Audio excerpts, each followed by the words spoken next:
Yes, guys, welcome back to another video. Welcome to the George Benson football channel. We're back again today talking about Enzo Maresca and his first one or two training sessions at Chelsea. We're going to take a look at his first interview. We're not going to dissect it word for word because it came out now 2 days ago. But I've been looking for gaps and opportunities. We've been on the road, various different places, on this little trip back to see family in England.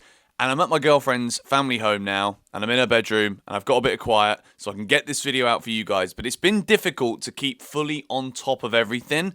Cannot wait to get out to the US, though, for this tour. Cannot wait to just be fully immersed, travelling around, and seeing what Chelsea are doing. And when we look at the initial pictures that we've seen this week from Enzo Maresca's first Chelsea training sessions, I'm very excited about this one.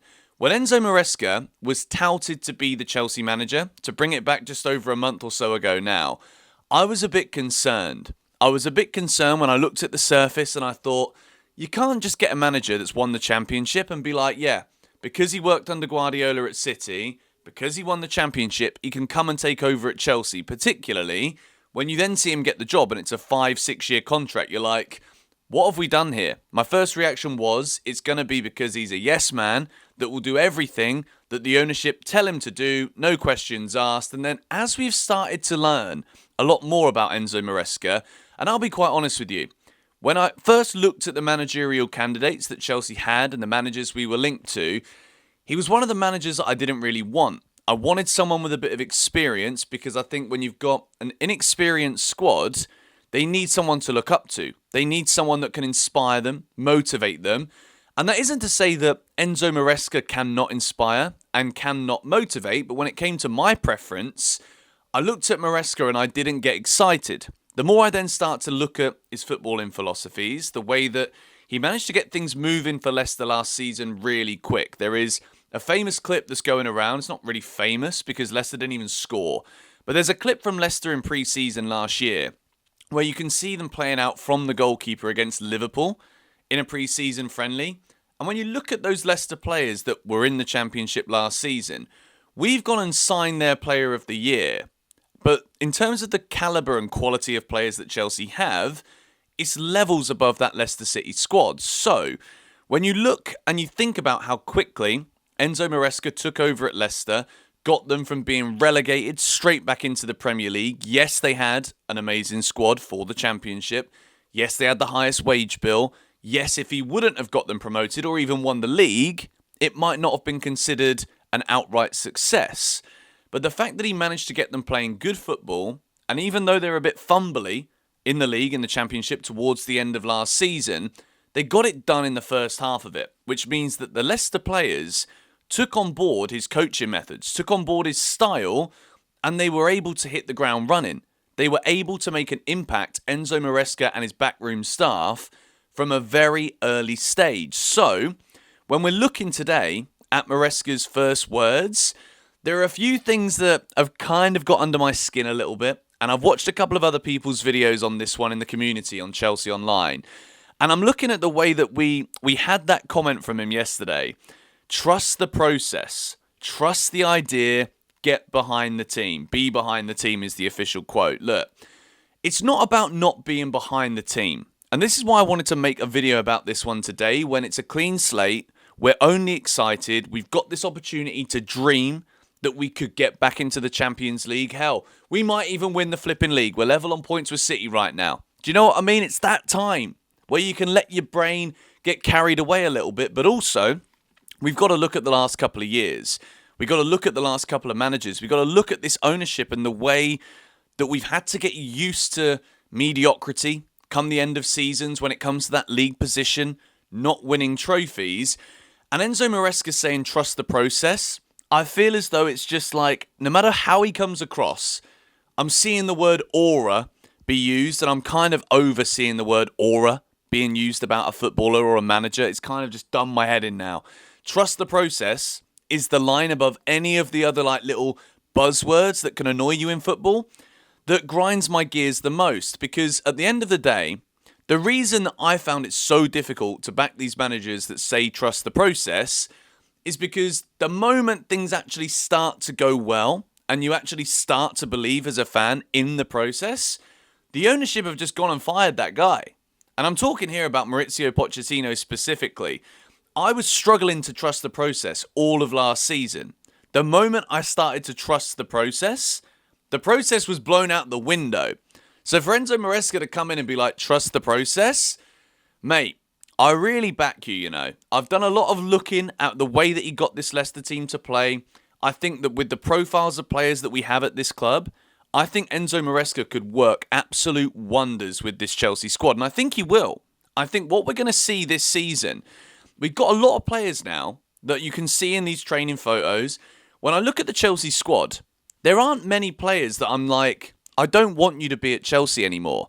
Over the years, in recent seasons, we've had to cut so much dead wood because there have been players that, even if you agree or disagree with the youthful outlook that we want to have and sign young players, we want a young squad, we want to build a squad for the future and all this stuff. There's been so many positions that you look at. And at Chelsea right now, I only look at the goalkeeping position and I'm like, that needs to get better. And then when it comes to the striker, I look at the striking position and I'm like, unless we're not going to be overpaying for someone, and unless it is one of those all-out strikers that can do everything, I'm looking at Nicholas Jackson and I'm thinking, if you give this guy the backing again, you've got Mark Hughes just come in, who could be an incredibly exciting young player. You've got a fit Christopher Nkunku, who apparently can play in the number 9 for an Enzo Maresca team. You give Jackson the backing and you let these players get minutes around him if it isn't going so well, then I think Nicholas Jackson, if he improved his finishing by 20%, we're talking about one of the elite strikers in the Premier League based on the goals and assists he got last season. So, when I look at this Chelsea squad and I look at Enzo Maresca out there on the training ground, showing people around and telling people what to do, moving, making sure that each player understands that every single pass has its importance. Every single time a ball is played, there has to be a movement that works with that. From day one, you can see Enzo Maresca physically out there on the field, not just making players run all day, not just making players work on their fitness. In order for this process to be trustable, the players need to be involved with understanding the process from day one. And that is exactly what we have seen here from Enzo Maresca. So, as much as it may have triggered a lot of you, and it's triggered me to hear the word trust the process again, I'm not trusting Enzo Maresca. It's more that I fear for Enzo Maresca because I know what I feel like about Chelsea and I know exactly where my resentment, if it is to go wrong, will be directed to now. It's not going to be towards Enzo Maresca if things go wrong. It's going to be 100% the ownership that just keep on doing things different. And the results are, they're very different, but it's not successful anymore. That's the issue that I've got as a fear in my mind. But when I look at this squad, when I look at the players that we've got coming back in, like Romeo Lavias, who missed the whole of last season, Christopher Nkunku was never really that fit. Malo Gusto, he won the bleep test. Good start. He's fit. He's going to push Reece James if James can stay fit. You've got the rumours at the minute that Chelsea could sell one of Cucurella or Chilwell. I think all of this is looking positive. I want it to be Cucurella that stays, but are Chelsea going to make any money from Ben Chilwell, a player that can never stay fit? I think the way that this squad is developing, as much as we still haven't really signed too much experience, Dewsbury Hall is experienced. Tosin, the new centre-back, looks like a leader. He looks as though he can bring leadership and experience to this Chelsea defence. And slowly but surely, I'm looking at these early phase images, an early phase interview from Maresca and the videos that we're seeing from the training ground, and I'm like, you know what? We've got absolutely no reason to not go in and just back this guy, back this squad this season. We're young, they're enthusiastic. You got players like Mudryk that literally only got knocked out about 10 days ago with Ukraine, already back wanting to prove a point, wanting to make sure that with a new manager who's got a set way of playing football and a set system, all of these players are going to be doing absolutely everything they can to make sure that even if they might not think right now based on what they can see on a surface, am I technically ready for a Maresca team? Am I good enough with the ball at my feet? Everyone right now has got a clean slate. And I think when you sign for Chelsea, if you sign for us in the last 3 years, any of the players, they know that where we have been the last 2 seasons has been not good enough. They know Pochettino didn't deserve to be sacked, but it is about this process. We believed that Potter was going to have the process, and we trusted it, and we were proved that it was a wrong decision. Lampard came in. There was nothing really to trust there either. Pochettino, the whole of last season until the very end, I was like, trust what process? The process is what the club have been doing, and it's about whether or not now Enzo Maresca is the one that sticks. You throw it to the wall, does it stick? We've got to hope that it does, because we've already screwed it up with 2 big managers, or big managers. Tuchel one, you fired him. Graham Potter the second one, you fired him, he wasn't good enough. Pochettino, overall, there wasn't really enough alignment with those processes across the board. So, now we're in a position where we have got the players back. I'm getting excited about it. And I'm actually starting to think that, you know what? This could actually be good. This could really be good.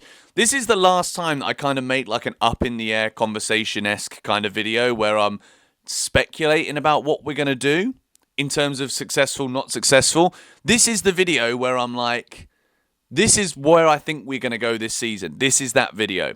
I know it's been a bit of an airy waffle from me, this one. So if you're still here, thank you.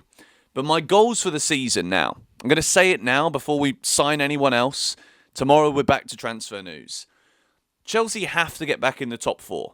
We absolutely must finish at a minimum 4th in the Premier League this season. That should be the number one goal.